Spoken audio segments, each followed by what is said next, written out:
இப்படியெல்லாம் நம்பவே இயலாத விஷயம் இருக்குது. இது போக இன்னொரு தகுதி என்ன தெரியுமா? முரண்பாடு இருக்கக்கூடாது. வேதம் சொன்னா செய்யக்கூடாது, முரண்பாடு இருக்கக்கூடாது. அந்த நல்லவர்கள் நபிமார்களை பற்றி தவறான முறையில் எல்லாம் விமர்சிக்கவும் கூடாது. ஆனா இந்த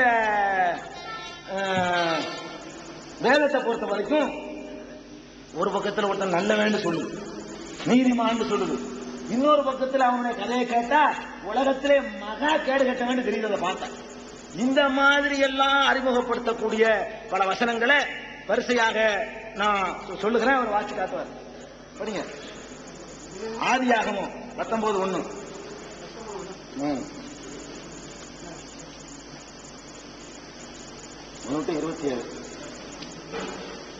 அந்த 19:1 வரைக்கும்.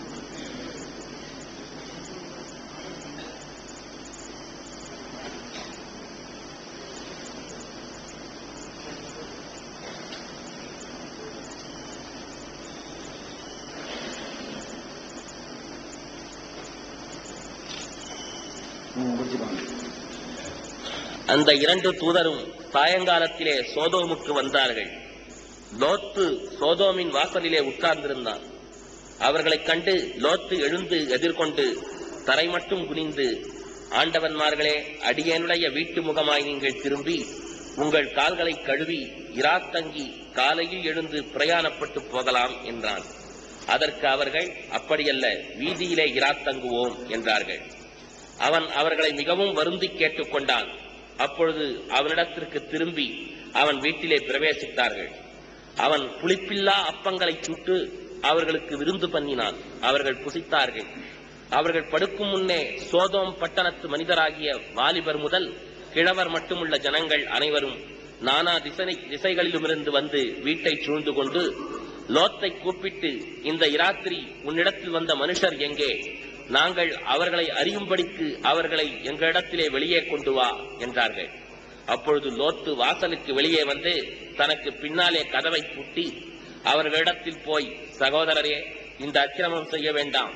இதோ புருஷரை அறியாத 2 குமாரத்திகள் எனக்கு உண்டு. அவர்களை உங்களிடத்திற்கு வெளியே கொண்டு வருகிறேன். அவர்களுக்கு உங்கள் இஷ்டப்படி செய்யுங்கள். இந்த புருஷர் என் கூரையின் நிழலிலே வந்தபடியால் இவர்களுக்கு மாத்திரம் ஒன்றும் செய்ய வேண்டாம் என்றான். அதற்கு அவர்கள், அப்பாலே போ, பரதேசியாய் வந்த இவனா நியாயம் பேசுகிறது? இப்பொழுது அவர்களுக்கு செய்வதை பார்க்கிலும் உனக்கு அதிக பொல்லாப்பு செய்வோம் என்று சொல்லி லோத்து என்பவனை மிகவும் நெருக்கி கதவை உடைக்க கிட்டினார்கள்.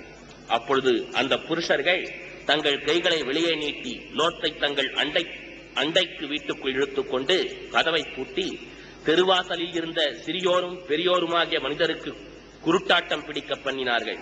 அப்பொழுது அவர்கள் வாசலை தேடி தேடி அலுத்து போனார்கள். பின்பு அந்த புருஷர் லோத்தை நோக்கி, இவ்விடத்தில் இன்னும் உனக்கு யார் இருக்கிறார்கள்? மருமகனாவது, உன் குமாரராவது, உன் குமாரத்திகளாவது, பட்டணத்தில் உனக்குரிய எவர்களாவது இருந்தால் அவர்களை இந்த ஸ்தலத்திலிருந்து வெளியே அழைத்துக் கொண்டு போ. நாங்கள் இந்த ஸ்தலத்தை அழிக்கப் போகிறோம். இவர்கள் கூக்குரல் கர்த்தருடைய சமூகத்தில் பெரிதாயிருக்கிறது. இதை அழிக்க கர்த்தர் எங்களை அனுப்பினார் என்றார்கள். அப்பொழுது லோத்து புறப்பட்டு தன் குமாரத்திகளை விவாகம் பண்ண போகிற தன் மருமக்கள் மாரோடே பேசி, நீங்கள் எழுந்து இந்த ஸ்தலத்தை விட்டு புறப்படுங்கள், கர்த்தர் இந்த பட்டணத்தை அழிக்கப் போகிறார் என்றான். அவனுடைய மருமக்கள் மாரின் பார்வைக்கு அவன் பரியாசம் பண்ணுகிறதாக கண்டது. கிழக்கு வெளுக்கும் போது அந்த தூதர் லோத்தை நோக்கி, பட்டணத்திற்கு வரும் தண்டனையில் நீ அழியாதபடிக்கு எழுந்து உன் மனைவியையும் இங்கே இருக்கிற உன் 2 குமாரத்திகளையும் அழைத்துக் கொண்டு போ என்று சொல்லி அவனை துரிதப்படுத்தினார்கள். அவன் தாமதித்துக் கொண்டிருக்கும் போது கர்த்தர் அவன் மேல் வைத்த இரக்கத்தினாலே அந்த இரக்கத்தினால அவன் விட்டுட்டாங்களா? சரி. அப்ப அந்த வேதனையிலிருந்து அவன் மீது இறக்கப்பட்டு கடவுள் வந்து அவரை காப்பாத்திருக்காரு. யார? லோத்த மாத்திரம். லோத்தனா நம்ம லூத்து நபிங்கிறோம்ல, அவர் தான் காப்பாத்திருக்காரு. அந்த லோத்தை பற்றி தான் அதை தொடர்ந்து வரும்போது 30வது வசனம் படிங்க. பின்பு லோத்து சோவாரிலே குடியிருக்க பயந்து சோவாரை விட்டு போய் அவனும் அவனோடே கூட அவனுடைய 2 குமாரத்திகளும் மலையிலே வாசம் பண்ணினார்கள். அங்கே அவனும் அவனுடைய 2 குமாரத்திகளும் ஒரு கெபியிலே குடியிருந்தார்கள். அப்பொழுது மூத்தவள் இளையவளை பார்த்து, நம்முடைய தகப்பன் முதிர் வயதானார். பூமியெங்கும் நடக்கிற முறைமையின்படியே நம்மோடு சேர பூமியிலே ஒரு புருஷனும் இல்லை. நம்முடைய தகப்பனால் சந்ததி உண்டாகும்படிக்கு அவருக்கு மதுவை குடிக்க கொடுத்து அவரோட சயனிப்போம் வா என்றாள். அப்படியே அன்று இரவிலே தங்கள் தகப்பனுக்கு மதுவை குடிக்க கொடுத்தார்கள். மூத்தவள் போய் தன் தகப்பனோட சயனித்தாள். அவள் சயனித்ததையும் எழுந்திருந்ததையும் அவன் உணராதிருந்தான். மறுநாளிலே மூத்தவள் இளையவளை பார்த்து, நேற்று ராத்திரி நான் தகப்பனோட சயனித்தேன், இன்று ராத்திரியும் மதுவை குடிக்க கொடுப்போம், நம்முடைய தகப்பனால் சந்ததி உண்டாகும்படி நீ போய் அவரோட சயனி என்றாள். அப்படியே அன்று ராத்திரியிலும் தங்கள் தகப்பனுக்கு மதுவை குடிக்க கொடுத்தார்கள். அப்பொழுது இளையவள் எழுந்து போய் அவனோட சயனித்தாள். அவள் சயனித்ததையும் எழுந்திருந்ததையும் அவன் உணராதிருந்தான். இவ்விதமாய் லோத்தின் குமாரத்திகள் இருவரும் தங்கள் தகப்பனாலே கர்ப்பவதியானார்கள்.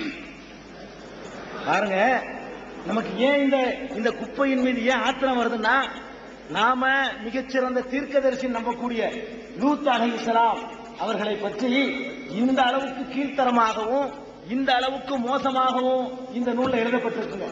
இதை படிக்கிறதுனால மனிதனுடைய லோத்து நல்லவன் வர சொல்லியாச்சு. லோத்து யாரா? அவன் நல்லவரா, நீதிமானா? இந்த நல்லவர் இந்த மாதிரியான ஒரு காரியத்தை செஞ்சார்னு தெரிஞ்சா அதை படிக்கிறவன் என்ன நினைப்பான்? இந்த மாதிரியான காரியத்தை செய்யறது நல்லவருடைய பண்பாட்டில் ஒன்று. அதனாலதான் இன்னைக்கு மேலை நாடுகள் சீர்கட்டுச்சு. நான் சொல்லுவேன், மேலை நாடுல இந்த மாதிரியான தகாத உறவுகள் இருக்கிறா. நீங்க படிக்கிறீங்க, இதை படிச்சு படிச்சு பார்த்து அவனுடைய மனசுல இந்த சரிங்கிற மாதிரி பட்டுச்சுங்க. ஏன்னா கொஞ்சமாச்சு நம்புற மாதிரி இருக்கா? பெத்த மகன் ஆம்பளையாச்சு குடிச்சிட்டு போய் மகளை கைய பிடிச்சிட்டு இருக்கலாமுங்க. பொம்புல ஊத்தி கொடுத்தவனுக்கு மதுபானத்தை கொடுத்து போத வர செய்து, அதுவும் பெத்த மக, அதுவும் அக்காவும் சேர்ந்துக்கிட்டு இந்த மாதிரி ஒருத்தி செய்வாங்களா? அப்படி இவருக்கு விவரம் தெரியலையா? அந்த மாதிரி சேர்ந்துட்டாங்க. இந்த விவரம் தெரியாத முறையில சேர்ந்த புள்ள ஜனிக்குமா?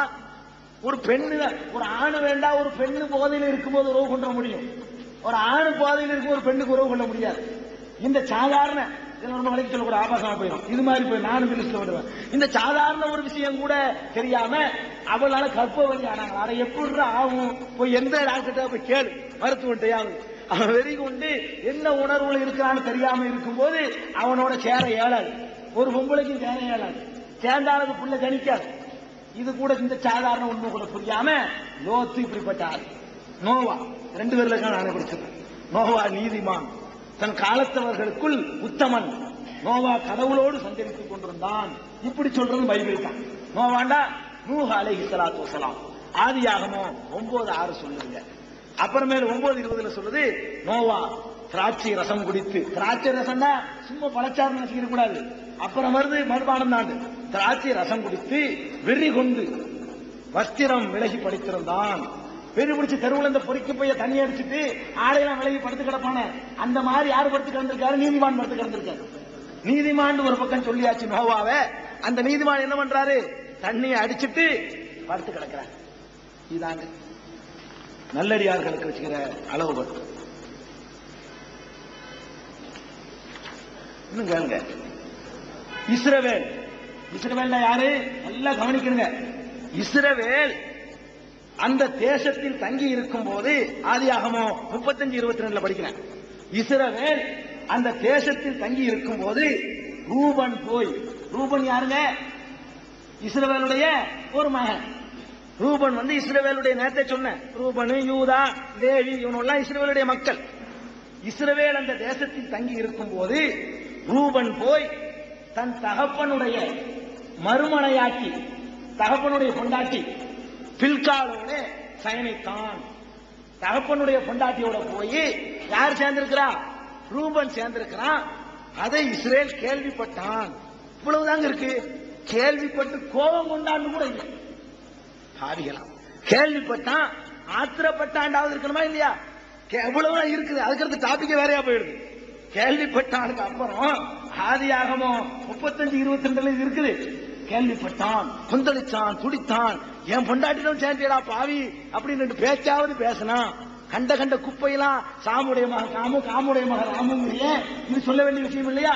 கண்டிச்சாண்டா ஒரு 4 வார்த்தை சொல்லக்கூடாதா? உருப்படாத சங்கதியெல்லாம் சொல்லிவிட்டு இஸ்ரேல் கேள்விப்பட்டான். ஏதோ கேள்விப்பட்டது ஒரு விஷயம் ஆச்சரியமா? பொண்டாட்டியோட மோகன் சேர்ந்திருக்கிறான். அது அப்பங்க கேள்விப்பட்டான்.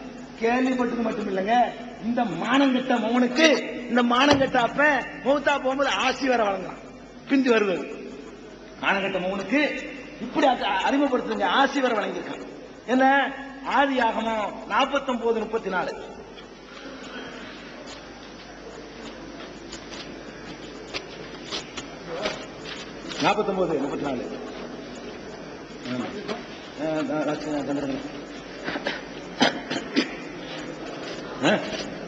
இல்லையா? 43 34 இல்ல, சாரி.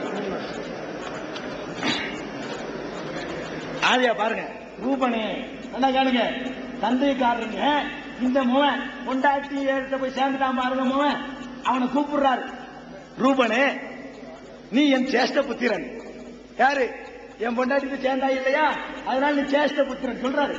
ரூபனே நீ என் சேஷ்ட புத்திரன், நீ என் சத்துவமும் என் முதற் பலனுமானவன், நீ மேன்மையில் பிரதானமும் வல்லமையில் விசேஷமுமானவன்.